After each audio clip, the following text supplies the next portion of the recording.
শনিবারে একদম সকাল সকাল কালীঘাটে পুজো দিতে চললাম। আজকে বিয়েতে গিফট হিসাবে পাওয়া এই সুন্দর নীল রঙের শাড়িটা পরেছিলাম আমার খুড়শাশুড়ির দেওয়া হ্যান্ডক্রাফটেড জুয়েলারি দিয়ে। ভোরবেলার কুয়াশা দেখছো, দূর দূরান্তে প্রায় কিছু দেখাই যাচ্ছিল না। তারপরে অটো করে ওখানে পৌঁছে ফুলের মালা নিয়ে নিলাম, আর ওখানে ঢোকার পরেই মায়ের প্রসাদ নিয়ে নিলাম। আর আজকে শনিবার বলে শুধু মানুষের ভিড়টা দেখো। এর আগে কালীঘাটে যখন এসেছিলাম তখন রেনোভেশনের কাজ চলছিল, আর আজ দেখলাম সেই কাজ সম্পূর্ণ হয়ে গেছে।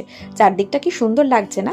শনিবারের দিন মায়ের দর্শন আর এত ভালো করে পুজো, সত্যি ভীষণ মন ভালো করে দেওয়ার মতন একটা ব্যাপার। প্রায় 1.5 ঘন্টা লাইন দেওয়ার পরেও তেমন কিছু বোঝাই যাচ্ছিল না, কারণ মায়ের দর্শনের টান যেরকম ছিল তার সাথে এখানে যেসব সিস্টেম চালু করা হয়েছে সেগুলোও বেশ অর্গানাইজড।